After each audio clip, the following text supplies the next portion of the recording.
Sa mga balitang pambansa, hinimok po ni ACT Teachers Party List Representative Antonio Tino ang Pangulong Bongbong Marcos Jr. na harapin ang paratang sa kanya ni Senator Amy Marcos. Ayon kay Tino, hindi naman nabago ang alegasyong nagdodroga ang Pangulo. Kaya mas mainam daw na harapin na ito ng Pangulo para matapos na. Sa issue ng budget insertions, naniniwala sila Tino na hindi pa dapat maabsuelto ang Pangulong Marcos Jr. sa alegasyong nagsingit siya ng 100 billion pesos sa 2025 budget. Una nang sinabi ni Senator Lacson na mismong si dating DPWH Undersecretary Roberto Bernardo ang nagsabing ginamit lamang ng ilang opisyal sa palasyo ang pangalan ng Pangulong Marcos para magsingit ng pondo. Pero dapat daw paimbestigahan muna ang lahat ng sangkot bago iabsuelto ang Pangulong Marcos. Alam nyo, Kated and DJ Chacha, kung titignan nyo yung listahan ng mga insertions, 643 items po yun na in-insert worth total 100 billion pesos. So 643 items tapos tatlo lang ang binito. Pwede mo namang sabihin na o pwede na bang gawing batayan yun para sabihin na ay, wala talagang kinalaman ng Pangulo dito. Samantalang napakaliit na bahagi lamang yun nung kabuuan. No?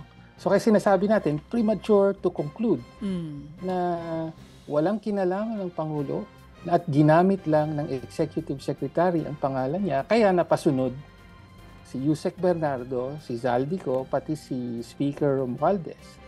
No? Parang pinalalabas naman na utu-utu lang ang mga sina Zaldico. Yan nga po ang tinig ni ACT Teachers Party List Representative Antonio Tino.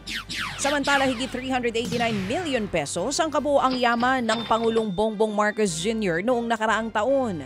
Yan ang naideklara niya sa kanyang Statement of Assets, Liabilities and Net Worth o SALN noong December 2024. Base po ito sa kopya ng kanyang SALN na nakuha naman ng Akbayan Party List. Tumaas yan mula sa 381.4 million pesos na net worth ng Pangulo noong taong 2023. Halos 10 million naman ang itinaas ng kanyang 2023 net worth mula sa kabuang yaman. Noong 2022 po yan na nasa 371.4 million pesos. Nitong Oktubre nang luwagan na ng Ombudsman ang patakaran sa paglalabas ng SALN ng mga opisyales ng gobyerno. Nagdaos naman po ng necrological survey sa Senado para sa yumaong si dating Senate President Juan Ponce Enrile kahapon.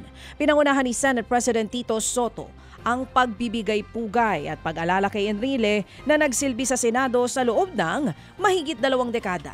Kabilang sa mga dumalo sa seremonya ang ilang kasalukuyan at dating mambabatas. Pumanaw po si Enrile noong November 13 dahil sa sakit na pneumonia. Siya ay 103 years old ayon po sa kanyang pamilya. Mga kapatid, brothers and sisters, saan ka pa? Dito na tayo sa Totoo.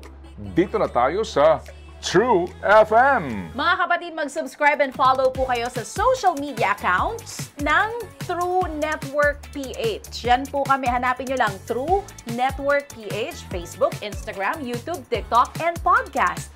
Mapa-Apple or Spotify man yan, mahahanap nyo kami. Lahat ng mga napapanood at napapakinggan nyo po sa programa, nasa social media accounts namin yan. So, paano mga kapatid? See you sa social media!